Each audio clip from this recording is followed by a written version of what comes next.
Je m'appelle Moussa Koné. L'histoire que je vais raconter est l'histoire de ma vie sur 2 points. Le premier point commence à l'âge de 3 ans. Et le deuxième commence à 35 ans pour continuer jusqu'à 53 ans. Et là, aujourd'hui, le 21 avril de ce mois, j'aurai 53 ans. C'est une année assez particulière pour moi parce que je suis né en 1953 et j'aurai 53 ans cette année. Enfin, de toutes les façons, si le 21 avril arrive, que je suis encore sur terre, gloire à Dieu, ce sera bon anniversaire. Sinon, je serai là-bas auprès de mon père pour me reposer. Là-bas, c'est encore mieux. Oui, c'est vrai. On n'a ni chaud ni froid.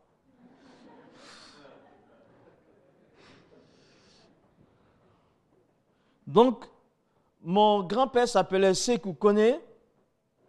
Mon père, il s'appelait Ibrahima Koné. Mon grand-père avait 40 enfants, parmi lesquels il y avait 13 imams. Mon père était le 12e imam. Et il y avait un de mes oncles qui était le 13e.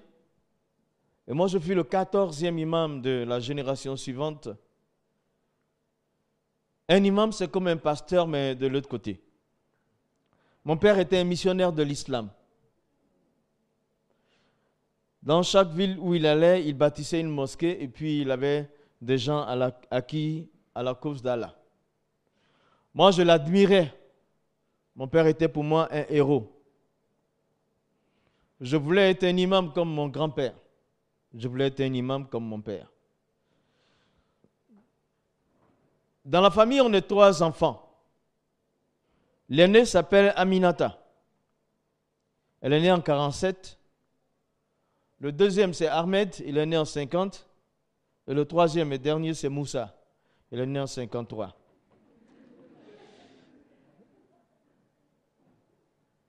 À l'âge de 3 ans, mon père ne cessait de me répéter une phrase. À chaque fois qu'il pouvait, il me disait, « Tu es musulman. Allah est ton Dieu. Et Muhammad, sallallahu alayhi wa sallam, est ton prophète. » Plusieurs fois, il me répétait ça dans la semaine. Pour finir, ma vie était confondue à ce message. Donc, déjà à 3 ans, je savais que j'étais musulman, que Allah est mon Dieu et que mon prophète, c'est Muhammad. Alors, mes aînés ont été à l'école française. Et moi, à mon tour, il a dit, tu vas rester à la maison avec moi, tu vas apprendre le Coran. Et puis, tu vas me succéder. Il y a eu un conflit au niveau de la famille par rapport à sa décision. Il voulait bien que je le succède. La famille voulait. Mais ils ont dit, nous sommes à une époque où il faut parler le français. Donc, il faut qu'il aille à l'école. Mon père a cédé. Bon, je suis allé à l'école, mais ça a duré 3 semaines. À l'école française.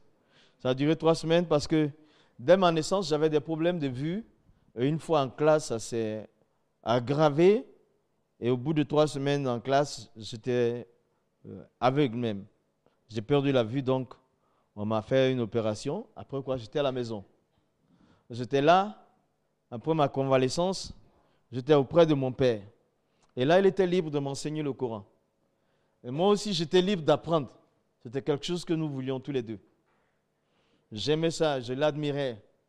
Mon père, c'est héros, je voulais lui ressembler, être un imam. Chez nous, la langue principale, c'est le français, ce n'est pas l'arabe. Mais le Coran, il est écrit en arabe. Donc, si tu veux l'apprendre, il faut apprendre l'arabe. Il est composé de 114 chapitres et 6000 et quelques versets. Donc, il faut d'abord apprendre à articuler chaque phrase, chaque mot des 114 chapitres sans rien comprendre dedans. Donc, tu finis les 114 chapitres sans comprendre quelque chose.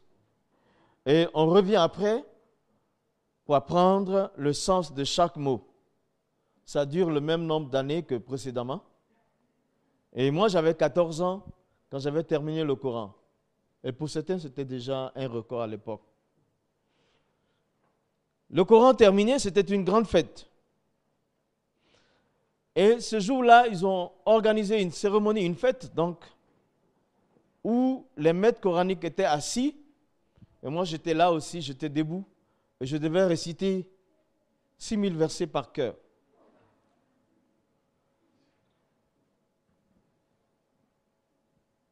Alors, ça s'est passé. Alors, toute la famille était fière de moi. J'étais aussi content parce que c'est ce que je voulais. Ça a duré plusieurs années pour faire ça.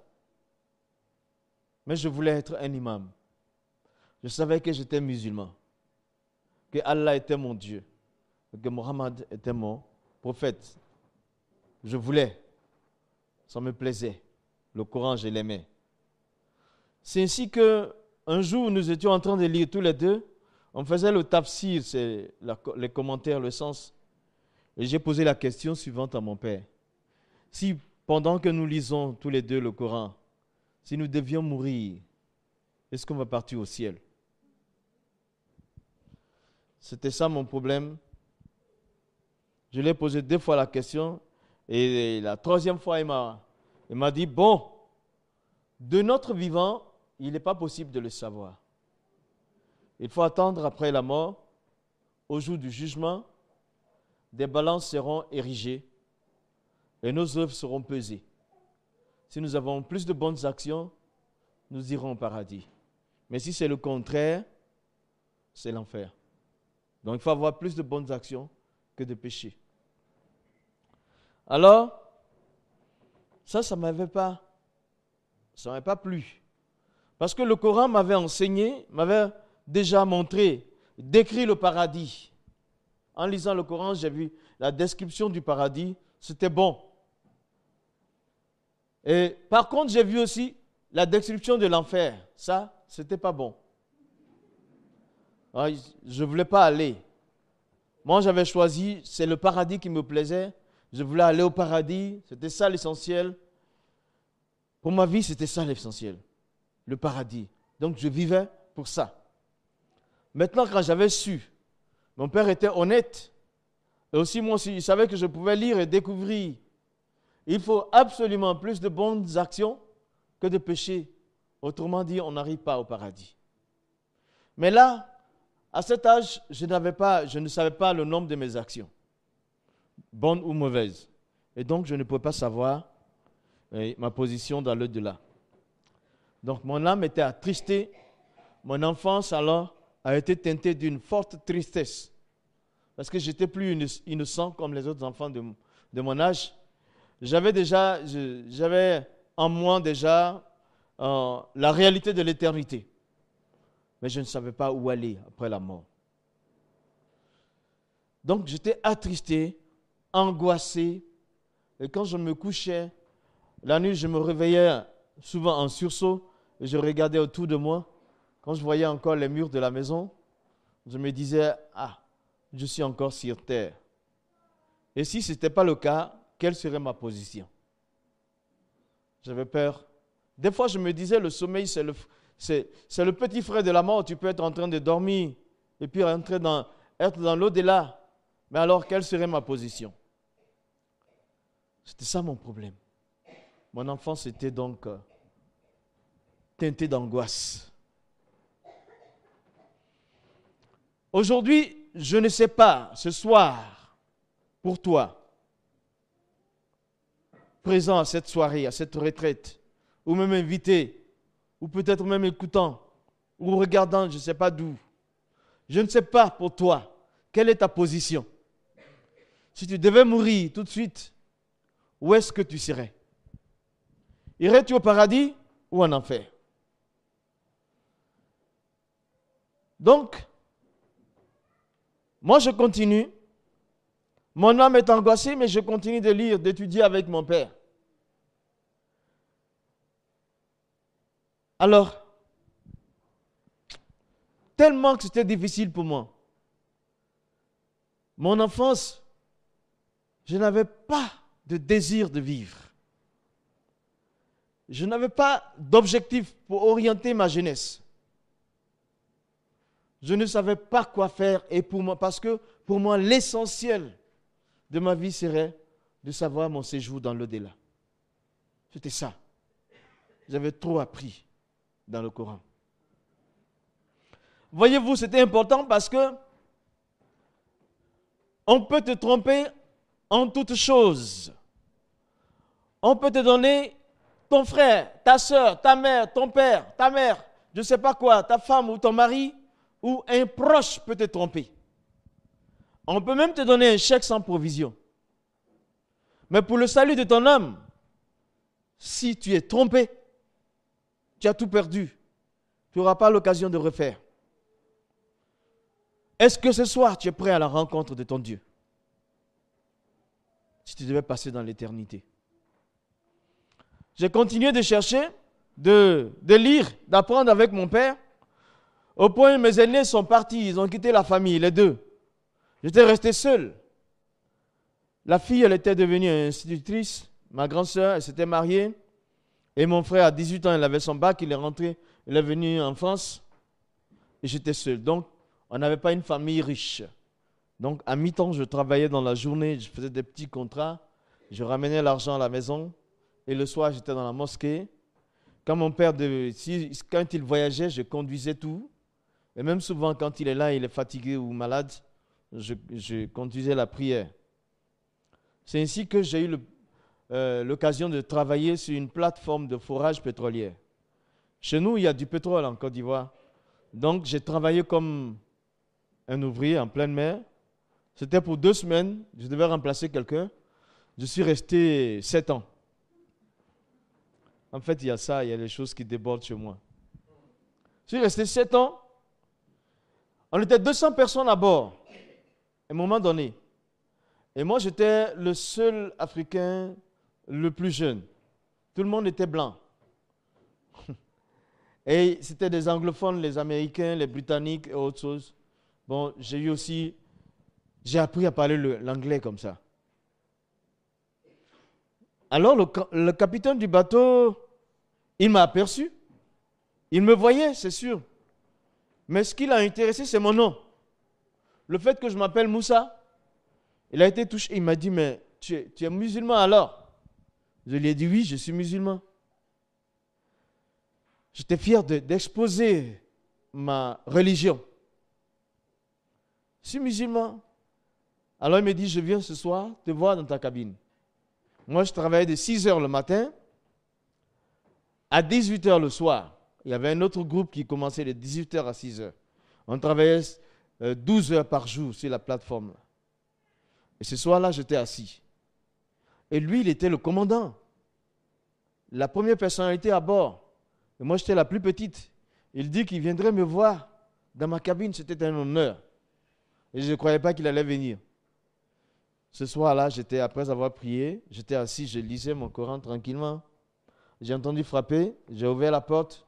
C'était M. Welford, le commandant qui était là, tout souriant. Et moi, j'étais honoré de le voir. J'ouvre la porte. Il rentre. Mais en rentrant, j'ai vu dans ses mains un livre. Le livre était noir. Un livre noir écrit dessus Sainte Bible. C'était écrit en anglais Holy Bible. Sainte Bible. Quand j'ai vu ça, ma joie était partie quoi. Mais ça, c'est le livre des chrétiens. Et ce monsieur, il vient là dans ma cabine avec le livre des chrétiens, ce qui veut dire qu'il va venir souiller ma cabine avec ce livre. À moi, ce n'était pas question, c'était fini ma joie. Et il vient, c'est une petite cabine, il y a un lit, il y a une table, il y a une chaise, et puis il y a là-bas la douche. Ce qu'il fait, il s'assoit sur le lit. C'est l'endroit le plus confortable. Et puis c'est lui le patron, je ne peux rien dire. Il est assis donc sur le lit, mais il dépose sa Bible, donc sur mon lit. Et puis je pense qu'il a déposé là où je mets la tête. Là, ça m'a beaucoup... J'étais renversé. J'étais pas content du tout. Et derrière moi, il y avait des hublots, des petites fenêtres rondes du bateau. Donc, je me suis retourné, j'ai regardé une de ces fenêtres. Je suis revenu, je prends la Bible, je vais vers une des fenêtres des hublots là, je jette la Bible à travers le hublot et ça tombe dans la mer. Je tombé dans la mer, je regardais flotter au creux des vagues et puis j'étais content. Enfin. Mais quand je me suis retourné, il souriait jusqu'aux oreilles. Ça m'a frappé parce que j'ai dit, mais je pensais lui avoir donné un bon coup. Et puis il est en train de sourire. Ah. Mais ça ne m'a pas empêché de lui dire ce que je pensais. Je lui dis, écoute, tu commandes hommes et machines à bord. Mais tu sais que je suis musulman, que Allah est mon Dieu et Mohammed est mon prophète. Si jamais tu me parles de Jésus ou tu viens me voir avec la Bible, je débarque, je vais dans mon pays. Alors on était très loin, on était dans le golfe du Mexique, de loin de l'Afrique. Il m'a dit doucement, mon garçon, il n'a rien dit. Il est sorti tranquillement. Mais après ça, il s'est attaché à moi. Sans me dire, parler de Jésus, mais il s'était attaché à moi. Partout, quand il sortait sur le pont, il cherchait à trouver où je suis. Des fois, je suis dans les moteurs, je fais du dégraissage, il fait chaud dans les moteurs. Mais il arrive, il met une canette de coca derrière son dos là, et puis il m'arrête de travailler, il dit, mais tu travailles beaucoup, attends un peu, respire un peu, et puis tiens, il faut te désaltérer. Avec des gestes comme ça, alors moi je me disais, cet homme il est gentil, mais c'est son affaire de Jésus là qui me dérange. Sinon c'est un homme qui est bien. Et je passe 4 ans. Je viens pour des vacances dans mon pays. Et là, je rencontre un de mes anciens collègues qui me dit, Moussa, il y a quelqu'un à Cocody. Cocody, c'est un quartier résidentiel chez nous à Abidjan qui veut te rencontrer. J'ai dit, qui est-il? Il me dit, c'est un Américain. Ouais, il me dit, c'est un Américain. J'ai dit, non, les Américains, je viens de passer 4 ans avec. Non, je ne veux pas. Bon, j'étais devenu un peu orgueilleux parce que le petit Moussa qui est parti en voyage et tout, quand je reviens, bon, le travail est difficile, c'est un travail dur, mais on était quand même bien payé, c'est très dangereux. J'ai même été blessé là, j'ai eu une blessure terrible. Ouais, bon, donc j'avais assez d'argent sur moi, j'étais devenu orgueilleux. Je lui ai dit, je ne veux pas voir les Américains. Non, je l'ai laissé, je suis parti à la mosquée avec mon père, je suis resté 9 mois de vacances. Je repars à bord, je passe une année et je reviens. Là, je trouve le même monsieur, au même endroit. Il me donne la même invitation. Je dis, mais c'est pas toi qui... Il dit, oui, c'était bien moi. Il y a 2 ans. Alors, j'ai compris une chose. C'est que dans la vie d'une personne, il n'y a pas de hasard. Tout ce qui nous arrive, Dieu est bien au courant. Il n'y a pas de hasard dans la vie de quelqu'un. Même ce soir, le fait que nous soyons là n'est pas le fruit d'un hasard. C'était planifié avant notre existence. Que ce soir, on allait se retrouver ici. Vous voyez d'où j'arrive moi. Souvent, on fait seulement une mauvaise lecture des circonstances et des événements, sinon Dieu parle à travers. Il n'y a pas de hasard dans ta vie. Tu es là ce soir pour quelque chose. Fais attention à ce que tu entends. Quelque chose va se passer dans ton cœur.